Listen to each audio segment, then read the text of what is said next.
Yon mga masters, bali 8 videos, araw-araw tuwing umaga na po tayo mag-a-upload. Maraming salamat sa mga solid kong masters dyan na patuloy pa rin na sumusuporta sa aking mga ina-upload na kwento o videos. At sa mga hindi nag-skip, maraming salamat po sa inyong lahat. At mag-iingat po kayo palagi and God bless. Magandang gabi mga masters, bali ngayon po ay 8 videos po ma-upload ko po sa aking YouTube channel. Tama nga mga masters, 8 videos nga po ma-upload ko. Yon, what's up mga masters? Nandito na naman tayo sa panibagong araw, panibagong kabanata na naman ang pagsasama-samahan natin ngayon guys.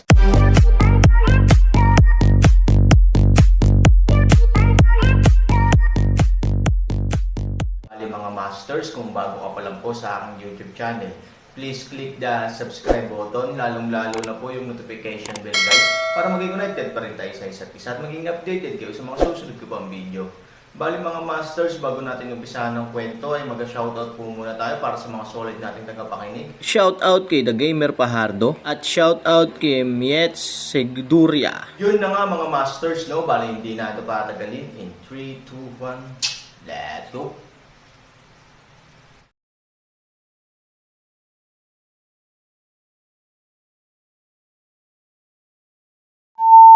Saglit lang, ang Jade Sword ay biglang dumaan sa kanang braso ni Han 3000, nagbukas ng malalim na bahid ng dugo, at nawala sa malaking alon sa likod ng Aaron. Sa kabilang banda, ang pag-atake ng Jade Sword ay mas mabangis. Hindi man lang sumigaw si Aaron sa sakit. Pinilit niyang kumuha ng espada at itinikom ang kanyang mga ngipin, kung gayon ang iyong mga lumang buto ay nakatayong matatag. Natatakot akong mabali ang iyong mga buto. 4 na kaluluwa ng hilaga. Gawing 2 ang isa, gawing 4 ang 2. Biglang kumislap ang Aaron gintong katawan, sinundan ng 2, 2, 4. Ang 4 na figure ay nakatayo sa agos, ngunit lahat sila ay nakulong sa agos. Ang tubig ng 10,000 ilog ay matatakot din sa iyong 4 na nunal na langgam. Huwag mong sabihing 4, paano kung 8? Sabi ni Aoshi na may malamig na ngiti. Tubig ay yin, Aaron talaga, halatang hindi gaanong mahalaga. Bumubulong si Lu Wuzhen at umiling. Para kang nahihirapan sa tubig. Kahit gaano kakahirap, subukan, ang tubig ay palaging nakakalat at natipon sa dulo, ito ay lamang ng isang pag-aaksaya ng pagsisikap. Tulad ng mga bundok at ilog, ang bansa ay plano upang ibigay, natural hindi takot sa kapangyarihan ng tubig Diyos Halberd.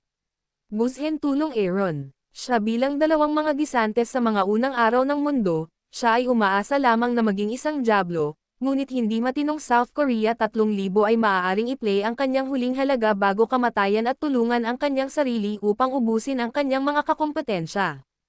Halimbawa, sinabi ni Lu Wuzhen na ang sitwasyon ng Aaron ay hindi binago ng 4 na magkahiwalay na katawan sa kabaligtaran, ang enerhiya ng Aaron ay kinain ng 4 na magkahiwalay na katawan, at ang nakapaligid na tubig ay unti-unting binalot ang Aaron mula sa likuran. Aaron ay gumamit ng hindi mabilang na mga galaw, o halos lahat ng kanyang mga galaw nang walang anumang reserbasyon. Kaya lang, last-ditch struggle na lang. Sa huling tubig na bumaha sa Aaron, walang sino man sa 4 na figure ng Aaron ang makikita sa malalaking alon sa hangin. Haha, haha, haha. Nang makita ito, agad na tumawa si Aoshi. Sa 10,000 tubig, maliban kung ang Aaron ay naging isda, paano siya makakaligtas? Ngunit kahit na ito ay maaaring maging isang isda, ano? Ang bilis ng agos, ang lakas ng impact, ang isda, hindi ito mabubuhay ng matagal, maaga at huli na lang mamatay. Ang mga tao sa lupa ay hindi nang ahas na lumabas sa oras na ito. Bagamat may mga taong nagalit sa Aaron sa loob ng mahabang panahon, mahirap makita na sa wakas ay nalunod ang isang henerasyon ng mga bayani. Madam, may mga taong may shitlock, ngunit hindi sila kwalipikadong mabuhay. Ano ang punto? Ang ilan sa mga aksyon ni Guyu, Ye Gacheng, na likas na malungkot at sensitibo, ay hindi alam kung paano ito gagawin. Sa oras na ito, siya ay tumawa. Ang ibang tao ay nanunuya o nagtatawanan din sa isa't isa, ang mga mata lang ni Luruaksan ang komplikado. Natural, ayaw niyang mamatay si Aaron, ngunit nang sabihin niya ang sikreto, ang reaksyon ni Aaron ay labis siyang nagalit. Upang makilala si Ivory, diretso siyang tumalikod sa kanyang sarili. Malinaw na alam ni Luruaksan na tiyak na papatayin ng Aaron ang kanyang sarili kung hindi dahil sa tulong ng kanyang lolo. Para sa kapakanan ng murang babaeng iyon, naglakas loob siyang magpakamatay, na dahilan kung bakit puno ng kawalang kasiyahan at galit ang mayabang na puso ni Luruaksan. Sa kanyang personalidad, umaasa pa siyang maparusahan ng kamatayan si Aaron. Ngunit nang gawin ni Aaron, siya ay nag-aatubili. Medyo nakaramdam siya ng hindi komportable sa kanyang puso. Bagamat hindi niya alam kung bakit hindi siya komportable, naramdaman niyang natatakot siyang mawalan ng talento. Ang isang talento na maaaring maglagay ng matibay na pundasyon para sa kanya ay dapat na kanya. He that kind of deep love a cheap woman's man, is not worth mentioning at all, oneself is superior, how can produce not to give up to him because of the heartbeat. Napabuntong hininga si Lu Wuzhen. Tapos na ang event ngayon. Tumayo siya at nagpas siyang umalis. Sa baha, pagkatapos magpumiglas ng Aaron, hindi man lang siya huminga. Kung hindi niya hawak ang palakol ni Pango ay naanod na siya ng magulong tubig.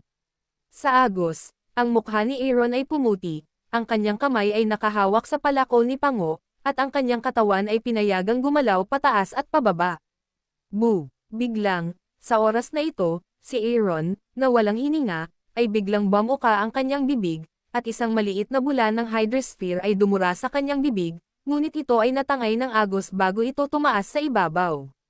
Gulo. Sa sumunod na segundo, ang bibig ni Aaron ay bumukal ng mas malaking bula sa hydrosphere, at sa pagkakataong ito, ang malakas at malaking bula sa hydrosphere ay nagpatuloy sa ibabaw ng tubig, at pagkatapos ay nawala ito. Pagkatapos, isang gintong liwanag ang biglang tumalon ng singsing sa kamay ni Aaron, at bahagyang umikot sa katawan ni Aaron. Agad na binalot ng isang gintong singsing ang Aaron. At humintol din ang gintong liwanag sa harap ng Aaron, naglalabas pa rin ng mahinang liwanag, dahan-daang kumikinang sa Aaron. Kung matino ang Aaron, makikita niya na ang gintong liwanag na lumulutang sa kanyang noo ay talagang isang bato. Isang bato na may kulay ng tubig at berdeng pattern sa magkabilang gilid. Tama yan. Ang batong ito ay ang magnanakaw na nagtatago sa Aaron Space Ring at nagnanakaw ng Washangyo at Shenyanzo. Ito ang salarin na minsang nagpagulo kay Aaron, at sina Washangyo at Shenyanzo ay nawala sa Space Ring, na minsan ay ginawang panlilibak ni Ivory kung kinuha sila ni Aaron para palakihin ang kanyang maliit na kasintahan. Sa oras na ito, lumitaw si Aaron noong siya ay nasa bingit ng kamatayan. Bukod dito, sa mahina nitong gininto ang puting liwanag. Mayroong dalawang uri ng kakaibang liwanag sa malambot na gininto ang puting liwanag. Ang ilaw ng kulay ng tubig ay kumakalat sa paligid ng katawan ni Aaron, na tila nagpapatibay sa siwang sa tabi ng Aaron. Ang berdeng ilaw ay patuloy na tumatagos sa katawan ni Aaron mula sa noo ni Aaron. Nang may berdeng ilaw sa katawan, bahagyang nagbabago ang katawan ni Aaron. Ang hiwa ng kanang kamay ng Jade Sword ay dahan-daang nagcoagulate ng dugo, at mabilis na nakakatakot, at ang peklat ay nahuhulog, at pagkatapos ay nagiging bago. At isa-isang inaalis at inaayos ang mga sugat na tinapik niya sa dibdib at ang mga sugat na nataman ng ulan na ikinalat ni Ashi. Ang ilaw ng kulay ng tubig ay patuloy na tumataas sa peripheral na siwang, kaya't kung gaano kabagsik ang nakapalibot na tubig, ngunit ang siwang at Aaron sa siwang ay pa rin. Ang berdeng on ay resulta ng pagsipsip ng jade mula sa mga bulaklak ng 5 elementong bato, at ang natural na paggamot ay mahusay, habang ang kulay ng tubig ay resulta ng pagsipsip ng 5 elementong bato ng mga kwintas ng Diyos. Ang mga butil ng Diyos ay ang kayamanan ng palasyo ng Bagyo. Minsang sinabi ni Ningyo na ang tubig ng God Beads ay maaaring umungol sa kalangitan, lumubog sa lahat ng bagay, at gawing espada ang tubig, na tumagos sa libu-libong milya. Ito ang pinakamahalagang bagay. Sa oras na ito, maaari itong masakop ang tubig, at hindi maihahambing sa halberd ng tubig, ngunit hindi bababa sa hindi natatakot na mabuhay sa tubig. Kasabay nito, ang gininto ang liwanag ng 5 elemento na bato ng Diyos ay nagbago din sa isang bahagyang makalupang kulay pagkatapos makipag-ugnayan sa Aaron. Iyon ang linya ng lupa sa gitna ng 5 elemento upang tulungan si Aaron na paalisan ang tubig mula sa kanyang katawan. Unti-unting binuksan ni Han Sanchen ang kanyang mga mata. Nang makita niyang nasa paligid pa rin niya ang mundo ng tubig ay napatulala siya. Nang makarecover siya at nalaman niyang nasa siwang na siya, ligtas at normal ang paghinga, Agad niyang tinuon ang atensyon sa Five Element Stone. Niligtas mo na naman ako. Si Around ay tumingin ng may pasasalamat sa 5 elementong bato ng Diyos. Sa tuktok ng bundok ng Kishan, nasunog ang apoy na apo ng libu-libong milya. Ang lalaking ito ang biglang sumulpat at tinulungan ang kanyang sarili na digest at lumaban ng husto. Kung hindi, siya ay naging isang inihaw na baboy sa oras na iyon. Ngayon, kapag malalim na ang tubig, biglang lumilitaw na umiiwas na maging isang lumulutang na bangkay.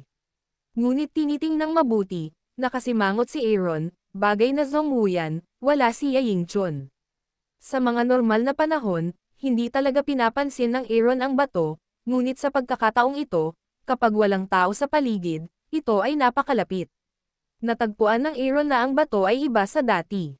May dalawa pang kulay dito, ang isa ay kulay ng tubig, ang isa ay berde. Ang dalawang kulay na ito ay hindi ganap na purong tubig at berde. Lahat sila ay may iba't ibang katangian, at ang Aaron ay tila nakita ang katangiang kulay na ito sa isang lugar. Pagkatapos mag-isip tungkol dito, biglang tinapik ni Aaron ang kanyang ulo at umasa dito sa loob ng isang araw. Ang dalawang kulay na ito ay hindi ang mga kulay ng Xinyan beads at jade sa mga bulaklak. Sa tuwing inilalagay ko ang mga bagay na ito sa singsing ng imbakan, at ang 5 elementong bato ay palaging inilalagay dito. Hindi ba natin masasabi na tahimik na nilalamon ng 5 elementong bato ang dalawang bagay na ito sa prosesong ito? Kahit na ito ay lubhang kakaiba, kung ito ay totoo, ang misteryo ng pagkawala ng Shenyanzo at Huashangyo ay malulutas. Mahirap magbantay laban sa mga magnanakaw. Sa paghusga sa kulay ng 5 elementong bato, halos makumpirma ng Aaron na ang magnanakaw ang gumawa nito. Malinaw na bato ka lang. Wala ka bang dapat lumunin sa aking Diyos na si Yanzo at sa tangkay ng jade sa bulaklak? Si Han Sanbay ay naguguluhan at nanlumo. Pero 2 beses mo akong niligtas, at babayaran kita mamaya. Hindi masaya si Han Sanchen. Iniligtas niya ang kanyang sarili mula sa apoy at tubig minsan. Sinagot niya talaga ang pangungusap na iyon. Ang pagligtas sa sarili mula sa malalim na tubig ay talagang malalim na tubig. Tumitingin sa malawak na dagat na parang tubig, sumimangot si Aaron, save is save, and how to break the situation. Ang eksenang ito ay nagpapaalala kay Han Sanchen ng malaking apoy ng naglalagablab na lolo at ng 5 elementong pagsubok bago niya makuha ang 5 elementong bato. Ang prinsipyo ng 5 elemento ay upang makagawa at kontrolin ang isa't isa. Kung maaari kang gumawa ng tubig, kung gayon ang lupa ay maaaring masakop ito. Sa pag-iisip nito, iniunat ni Aaron ang kanyang kamay, at ang 5 elementong bato ay lumipad pabalik sa kanyang kamay. Si Aoshi ay gumawa ng isang sorpresang pag-atake, ngunit tinulungan niya si Han Sanya nang hindi nakikita. Sa aklat ng 8 basura, sa wakas ay kinuha ng Aaron ang bato ng 5 elemento at winalis ang sahig na may ngiti.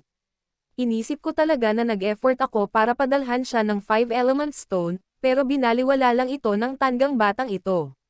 Nakangiting sabi ng 8 kaparangan na Tianshu. Ang silly boy ay minsan napakauto, ngunit kapag siya ay naliwanagan, maaari din siyang ituring na isang espiritu ng makina. Nakangiting sabi ng matandang Walis. Sa lalong madaling panahon, ang lahat ay papunta sa direksyon na itinakda namin. Susunod, si Lu Wuzhen at Aoshi ay maaaring magdusa. Nakangiting sinabi ni Bahwang Tianshu, depende ito sa kung anong uri ng Diyos at Diablo ang maaari nilang palayasin. Yun na nga mga masters, no? Bali panibagong kabanata na naman yung natapos natin ngayong gabi. Muli, maraming salamat po.